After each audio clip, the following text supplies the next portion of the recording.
The Institute for Faith and Freedom at Grove City College presents Liberty Mail with the Student Fellows of Faith and Freedom. Hey y'all, welcome back to Liberty Mail. We are so glad to have you back. We're here at the underground studio at Grove City College, and you're here with Aaron Jenks. And I'm Libby Krieger. And we are excited to be back, and personally it's good to be back from near brink of death now. Just well, a cold. glad you're doing well and back in business. Yeah. We actually have, to start off, 2 questions from producer Dr. Z. I'm getting the question right now. So Dr. Z just said, how should conservatives engage in pop culture? What do you think, Aaron? Well, I think it's really an interchangeable answer from how you engage in media to pop culture, and kind of just not being afraid to, express what you're thinking, express what you're doing on a day-to-day basis, and kind of not take crap for that. That's the best way, especially for, Gen Z or millennials, to just be free and not afraid to post what they want. Yeah, and I think this will have to do with one of our wins I know that you're going to describe today, but I think pop culture, you have to realize there's always going to be a dominant narrative that is pushing the brink of traditional norms, and that's always kind of been like Hollywood. When we've seen in films, they're always trying to be edgier and less traditional. I think that's always probably going to be the case, so you're going to see it tend to be like a leftist kind of dominated area. But I think if conservatives or just people with common sense can kind of get in there and make their issues or their opinions known and stand strong, I think you'll see more courage among others to stand with common sense and be less likely to always push the envelope. Yeah, I think TikTok has been really motivational for either creators just to actually see conservative creators get out there. YouTube was kind of, I wouldn't say it was as powerful as TikTok because it wasn't as mainstream, I think, for some conservatives, more like podcasts, at least. But now you have content creators like our age getting out there and actually putting out ideas that are being followed. So I'd be motivated by those people too. Yeah, definitely. And I know, so we'll cover that a little bit more in one of our wins. But next question from Dr. Z. So Dr. Z just asked, if conservatives are for free speech, shouldn't they support opposing viewpoints coming to their school?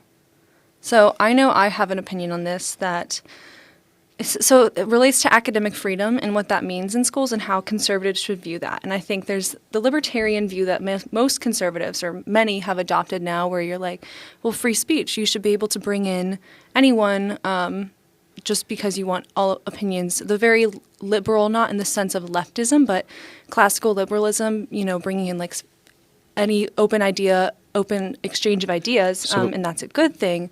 But I personally think you do need to have areas which aren't taught in schools because what you decide to teach necessarily excludes other opinions.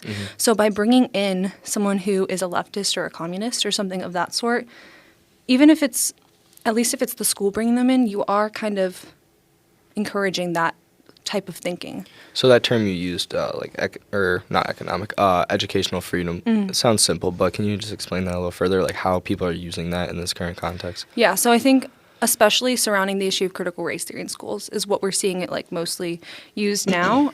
Again, the libertarian-esque or conservative or classical liberal understanding is that academic freedom is teachers should be able to, in schools, should be able to teach what they want because that's allowing the open exchange of ideas.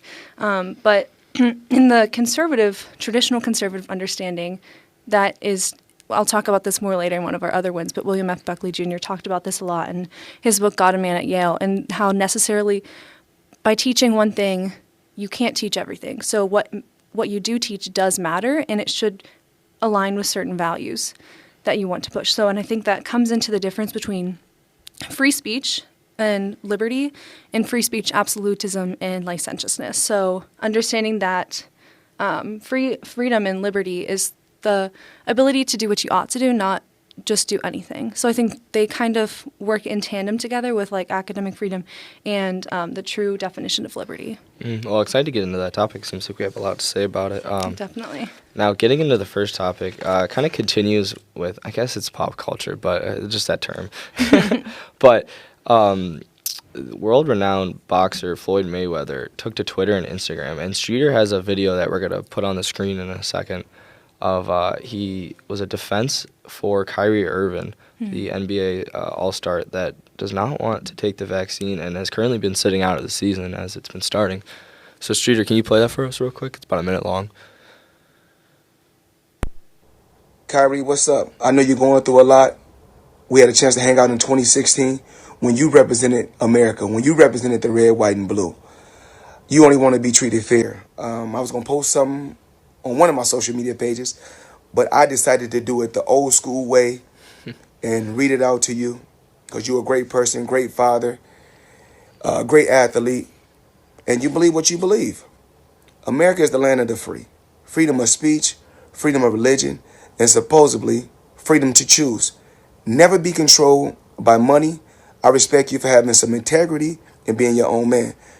A free mind makes his own choices. An enslaved mind follows the crowd. Stand for something or fall for anything.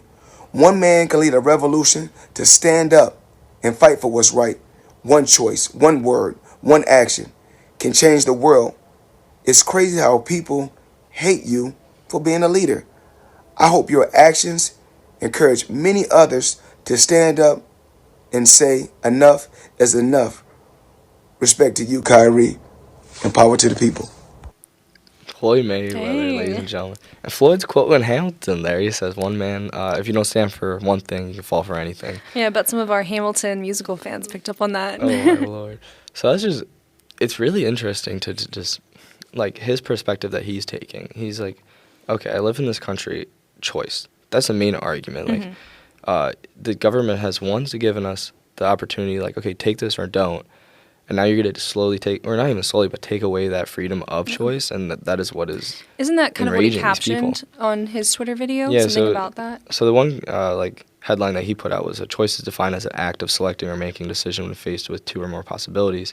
He says, America gave us that choice, and now they're taking it away. As time moves on, the choice is gradually being stripped from us. It was Right just- on the money, yeah. Yeah, and I thought it was really, like, pro-America, kind of empowering thing to see. He has, like, I don't know, tens of millions of followers on Twitter, Instagram. So to get that message out there. And To his platform, which has a lot of weight with people. And it doesn't have any connotation of this being either liberal or conservative, even though we hear this and we're like, okay, this is a conservative message of pro-America. Just because it's pushing against the grain of the leftist media. or Yeah, so it's pop culture. it's like sneaking it in Yeah, slowly to exactly. the listeners' ears, but without being like, okay, yeah, this is conservatism. But then I feel like that's so often in society, especially pop culture, you have people hear these messages and they're like, oh, I agree with this. Land of the free, freedom of speech, integrity, and like being able to be your own man or woman and doing what you please. And they're like, oh, I really, that resonates with me. I And feel like a they're lot of that's it's just common conservatism. sense, almost. Yeah. And what I appreciate a lot about his soapbox there is that he wasn't necessarily even arguing about the values in the issue, about the vaccine, as much as just standing against the common mainstream narrative and kind of looking at groupthink versus what a free mind looks like, and how he was really applauding him for being courageous and having integrity and not just falling in line. Like you said, being that free mind. I love that he calls him a leader. Yeah. And he goes, like, he calls more to lead. He goes, it's crazy that he's getting ostracized for being a leader. Yeah. But I guess, I mean. And you said, what, he's sitting out of games now because he won't? Yeah, he's sitting out of games, I think, for the first, I think he's going to miss, like, half the season at least. Dang. So Depending on what happens. he's actually, like, he's having to stand for this and see the repercussions. It's not even just like, oh, he's putting something on Twitter. No, he's facing the ramifications of this by not being able to do what he loves and play. Kyrie Irving's always been kind of this individual that has kind of taken the stance and be really vocal in the NBA. He's made a lot of, for justice in America statements, and like whether he's putting something on his shoes or going to sit out a couple games or wearing a shirt. Yeah. He's really been vocal, and he's always been praised for it. And then as soon as he goes against the narrative that is common to the NBA or the left, constantly just gets thrown out. And what I think is so funny is how the left always, I think they view themselves as, I don't want to say victim mentality, but I think that's part of it, but always being like the underdog and the ones who are fighting the establishment, fighting the elite. But we've seen such a realignment where now this common sense or conservative view of things, they're the ones actually fighting the elite and like the establishment and the ruling class in this. Mm-hmm. Absolutely. I really hope that when we keep on bringing up instances like this, that the moderate at home listening or the somewhat who doesn't know what to identify but they're like, okay, I guess I'm liberal or left, Mm-hmm. that they see this and they're like, okay, this goes against everything that when I listen to these speakers of the left talk about. This is and they're like criticizing this free speech and this individual, especially here like Floyd or Kyrie, and they're like, these are competing. How do these go in hand? How do you reconcile the two? Yeah, and so hopefully, I really hope this makes people like rethink what their positions are. And I think it will. So happy to see him taking a stand and Mayweather backing him, because I think that will just hopefully encourage other people to also kind of just not fall in line. Mm-hmm. And then another person that has stood up for one thing and not going to fall for anything else is Anez Cantor, and he is currently another NBA player. But his history is really interesting. He grew up in Turkey. So Turkey, I don't know if anyone knows, is like really oppressive in whether it's in like freedom of speech or just kind of like liberties. And so Cantor has always been very vocal against the Turkish government. His family has been thrown in prison before. He is no longer available to go to Turkey anymore because of comments he's made against the president. Yeah. Courage. Yeah. Very much so. So in the past week, he came out, and this time he took to Nike. He said, here, I'll pull up the quote. He's talking about Nike, and then he goes, you guys are not addressing, excuse me, but he's calling, you're not addressing the modern-day slavery, and there are no more excuses, is what he wrote on his shoes. Yeah. About how Nike in, I'm going to butcher this, but it's like... the Uyghurs? Or? It's the certain place in China, Yurgi. I think it's. I want to say it's Uyghur. Uyghur, okay. Pretty sure. It's a heavily Muslim population there, and I don't know. Being oppressed. Yes, very much so. You okay? Still is like remnants of last week, but there's been constantly videos over the past like 2 years. I've been kind of slowly following this. I remember in like senior year of high school, there were certain reports came out of like the genocide. Absolutely, and internment camps, as it is. You gotta take it over for a second. Take your time, get some water, we'll be okay. Yeah, so I think a lot of places, or a lot of people I've seen kind of here and there, have been taking a stand against China and calling them out for the genocide of the Uyghurs. And it still hasn't been getting a ton of attention to the point. I think it's probably one of those hard geopolitical issues where you're like, okay, well, what does it look like to hold China accountable whenever they're one of the most powerful forces on the globe right now?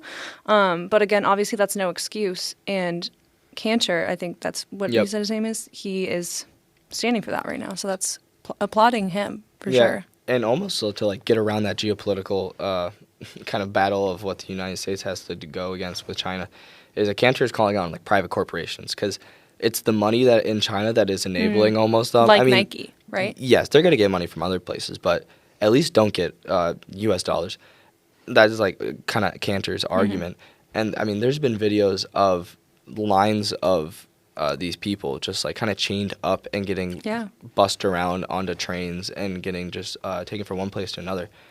And so for long, China's gotten a pass with this, and American news especially. And I think Cantor, for one, calls on that he believes it's financial incentives that have been like keeping people's mouths shut. And he really... Oh, definitely. Power and money speak. Absolutely. So he called out Nike, and he called out LeBron James, who has been not so vocal about anything happening in China, especially when we talked about like Hong Kong. Yeah. So just to see this, it's motivating, and it's optimistic for the future. Yeah, and I think he has the right approach in calling out these companies, because money is such a big influence that I don't think you'll really see a change until the companies, but mainly I think it has to do with the consumers being like, we are going to abstain from buying your product until you move out of China or stop, or you call this out or something of that sort, because for these corporations, they're not going to just do that probably out of the good of their hearts because they want the profit. So if consumers take a stand, that will probably be more influential. But I think the first thing that needs to happen is figures do need to do something like that and call them out. I think this goes along with a really cool tenet in conservatism. When we talk about economics, we talk about like subsidiary. And the idea that you start small, you don't look to government to fix a problem, but you start local. You start with the Definitely.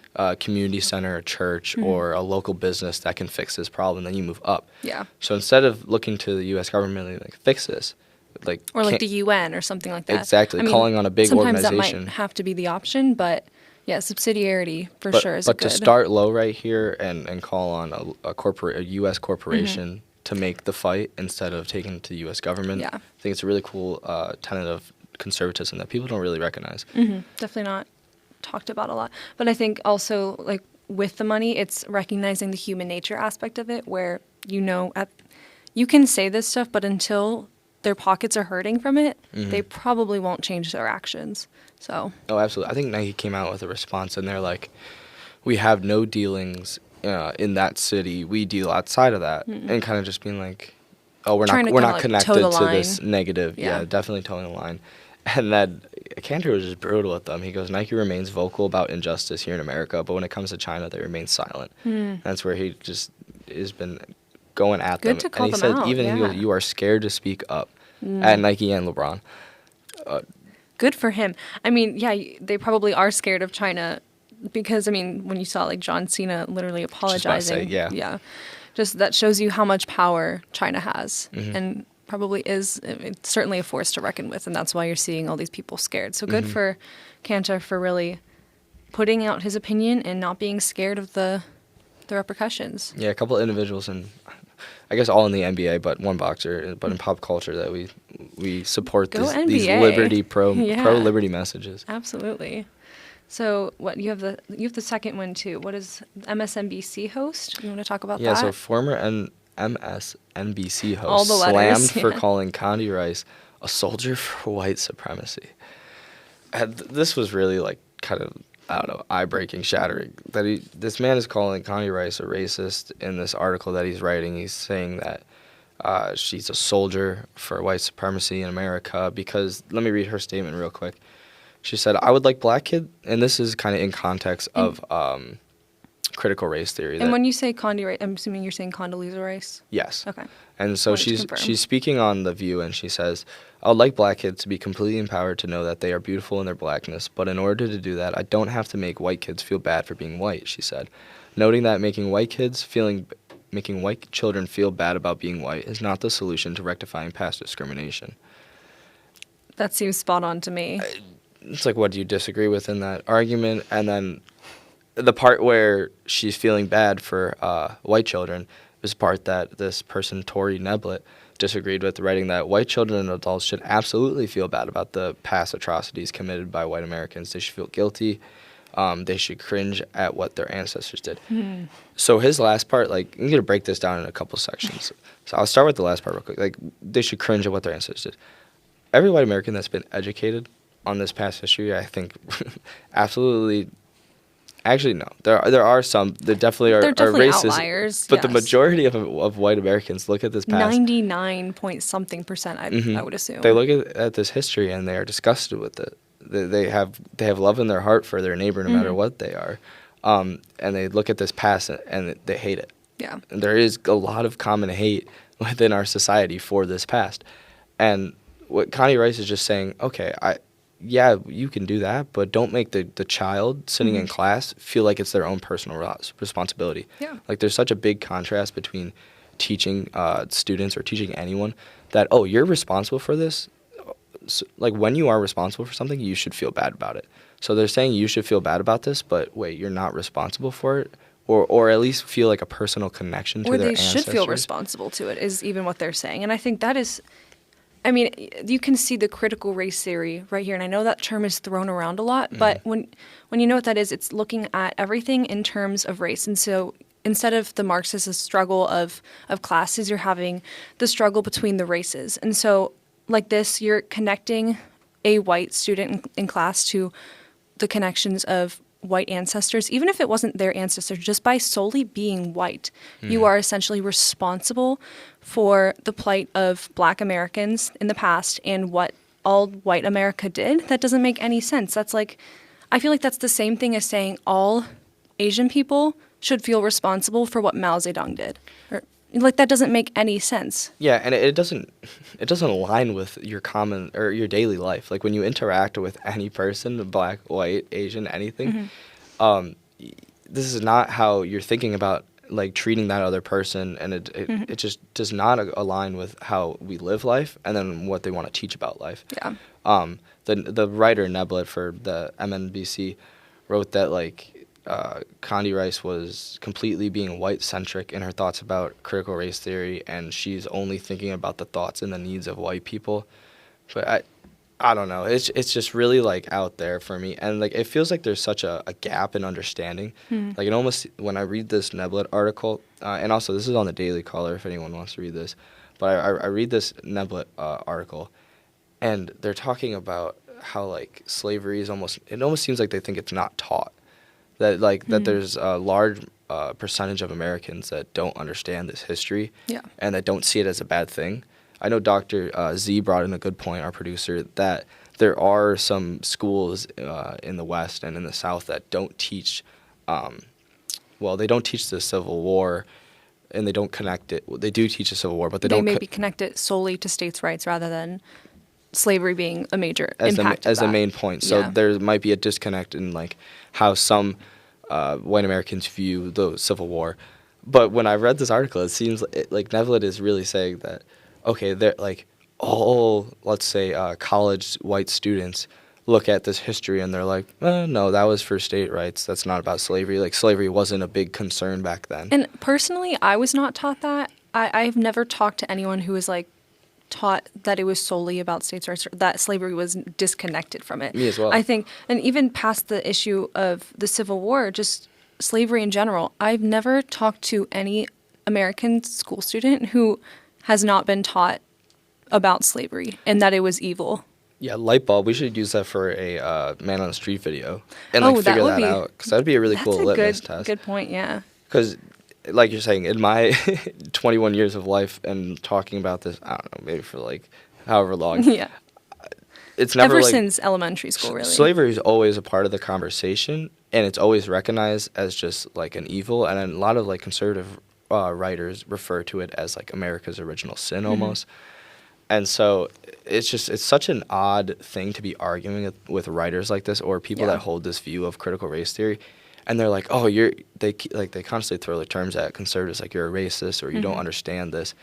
And they don't understand our point of view. And we're trying to like argue back, and we're like, what are you arguing with? I wonder if this comes from like a different set of reality in which they truly believe that students are being taught that, I don't know if they think students are being taught slavery was okay, because I really can affirm, at least in my personal experience and no one and everyone else's that I've talked to, that is not the case. But maybe like if they truly believe that to be the truth, it could make more sense why they have this perspective. But I still think a lot of this is just division. When you're dividing people up solely on the base of their color, I mean, isn't that exactly what racism is? Whenever you're looking at someone and reducing them down to the color of their skin, how is that not racist? I guess if it's anti-racism, now coupling or looking at the definition of racism, you have to couple it with power, and that's like the new thing to make it so white people cannot be, no one can be racist against a white person. But if you just look at what racism at least used to be, it's just reducing someone to the color of their skin and judging off of that. This is purely racism. Fine, and if you don't even want me to use that word, I use bigotry. Then you are being bigoted against this X person.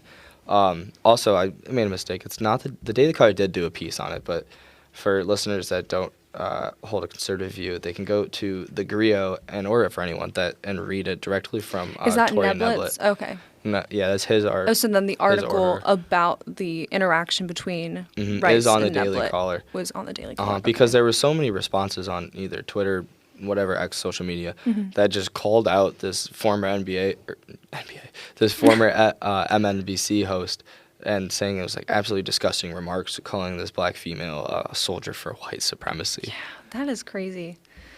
Yeah, I don't see why everything has to be in terms of race, and it seems like the left is often the ones trying to push that sort of thinking with this critical race theory that we're seeing. Mm-hmm.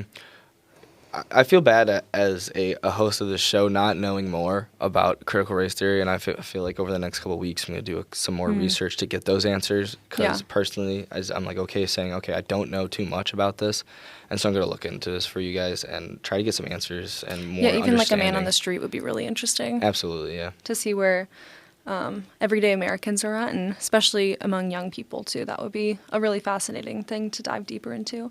But on this topic of critical race theory, this kind of ties into our last win of the week.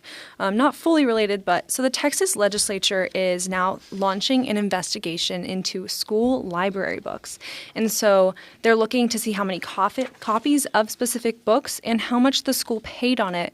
State Representative Matt Krause is the one kind of spearheading this, and they're looking for books that are related to sexuality, anti-racism, so like critical race theory stuff, LGBT and abortion-related books, especially I think among, elementary, middle-aged school children, because these are books that they'd have available to them, and they want to see kind of what's being taught in schools. And I think this is a win because of how it relates to academic freedom, and the point that we should be discerning in what we're teaching our children, because that necessarily will formulate the next generation of Americans.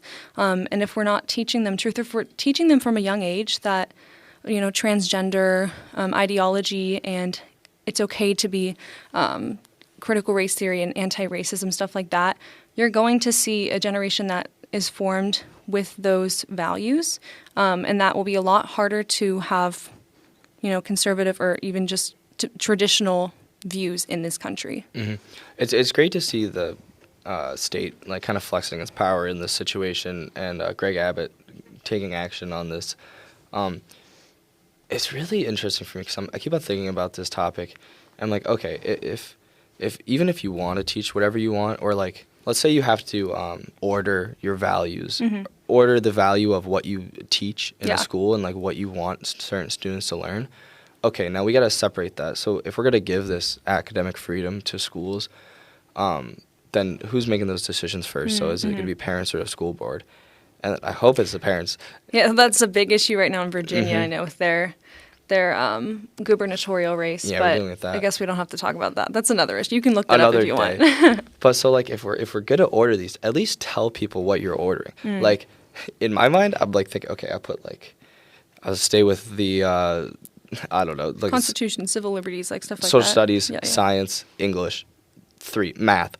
Put those in there, and then we can like get into English or anything, and like even in English class, and they're like arguing, like, well, okay, what are we gonna read? But like it almost seems like, okay, no, we're gonna put social justice as the first like lesson to be a virtuous citizen, and like to bring the most that good is like the to society. Issue now. You need to know what social justice is, and you need to know how to be a friend or ally of social justice. Or how to be a social justice warrior. Yes, and it's like, okay, tell me that that's going to be your main kind of goal in education, is to make these children, and then you're going to be like, okay, we make these children, then okay, that's your goal for society almost in my mind. So like the conservative answer on, I guess, academic freedom is like, okay, we want to raise like intellectual children, and then we want to let them make their own decisions from there. Yeah. We're not going to put biases into their school lessons or anything, but we're going to give them the facts. We're going to give them these historical data, and then let them go from there. Yeah, I think the problem comes where we have a different understanding of what the facts are lots of times. Because, how can you be completely objective in something? I mean, there are the facts, but there's also, you're always going to have a bend or a bias in the way you're teaching things. And I think that kind of goes along with, William F. Buckley Jr., in this episode of The Firing Line, he was talking to the president of a college and talking about the notion of academic freedom and basically that it's a hoax.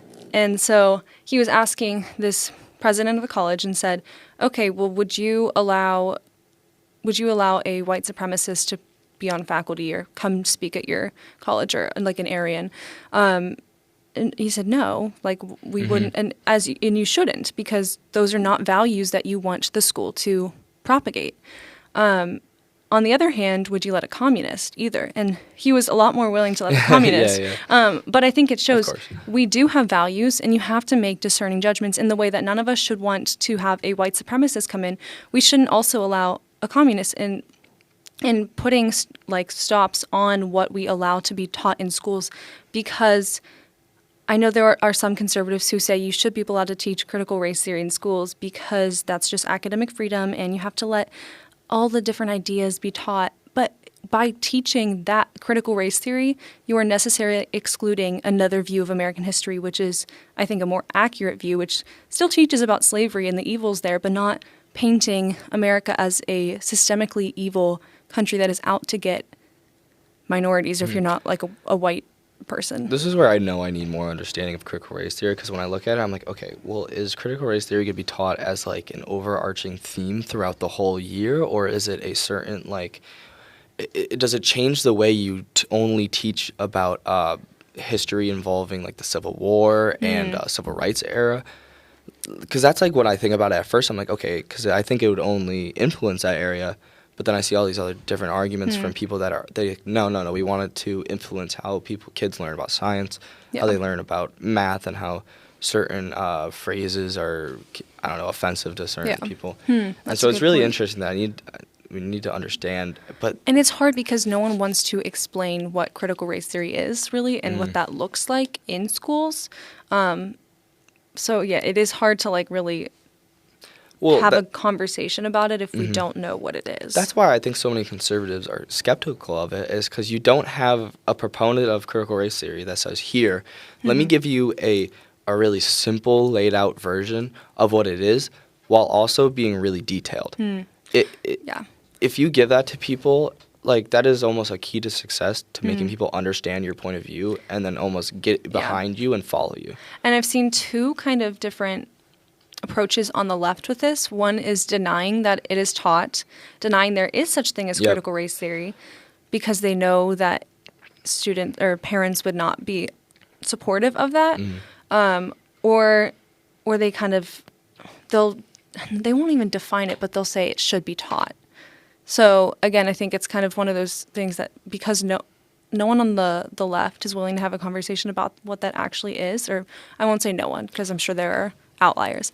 But it seems like we have different definitions and understandings of what that is, number one. Number two, we have different values of what we should teach. Absolutely. Well, I was just going to say, like, in this past article from this MNBC host, when, the analysis of what I got of what critical race theory was, is that from that article is like, okay, we need to teach that slavery during the Civil War, slavery during the Civil War was like a main reason of that war. And that there has been like a history of white plight against black people in America. And I'm like, okay, like, is that... On its face, you're like, okay, that needs to be taught in school. Yeah. Is that critical race theory by itself? Why is there such an enormous outrage against it? Yeah. Like, it just can't be that simple. It's not, because, I mean, even just in the name, critical race theory... I know some conservatives have maybe put that name on it, but it does have to do with critical theory, which is an outgrowth of Marxism, where you, first of all, are critical of everything, but you're looking at people instead of the class warfare struggle of like Marxism traditionally with like the proletariat and the bourgeoisie. It's oppressor, and the person who's being oppressed, and it's in terms of race. So it's like white versus minorities, and you're always, as a minority, struggling to kind of get to the equal of the white man. I kind of have a challenge for, like, listeners or whoever. When you think about critical race theory, I want you to, like, look at all these videos of black Americans that I've seen at least 20 videos of parents that are at school board meetings or wherever, and they give a drawn-out emotional speech about how they don't agree with critical race theory and they feel like it's going to be harmful to their children. And that is a child and a parent is the most emotional, motivated thing you can be about. And so they're so against this critical race theory. How do you make those two conflicting? Okay, I support critical race theory because it is an ally teaching to Black America, and then I have these Black American parents that are going against it. Yeah. Well, I think because part of it is, again, the victimhood mentality. You don't, as a Black American, you don't want to be taught that you will never be able to succeed based on the color of your skin. And we've seen these and parents that's a coming lot out of and what saying it the same is. It's like sentiment. saying, just because, America hates you and white America hates you, you won't ever be able to do anything because of your skin. How is that a recipe for success for Black Americans? Telling them that they'll always be put down by this nameless, faceless force that's out to get them. Nameless and, well, definitely faceless, because it's just like a overarching idea in society. Yeah, true. And I think it's just a dividing point. And what our kind of goal and purpose is right now for Liberty Mill is to bridge that gap and kind of destroy that. Like, we want to unify our leftist friends, our middle of the ground friends, and conservative friends. Yeah, and just come to the table and talk. So, yeah, well, thank you guys for listening this week. We had 3 good wins. We'll try to get some more questions at the beginning from Dr. Z and get some more man on the streets. We're going to be kind of editing some of those this week, trying to get those out to you as soon as possible. But thanks again for listening. If you're watching on YouTube, make sure you subscribe to our channel, hit the bell to be notified. Probably down by Aaron's knee or something is the bell. And make sure you hit that and go to our website at faithandfreedom.com, and we'll see you here next week. Thanks, y'all. For more information on this podcast or other programs, please visit faithandfreedom.com.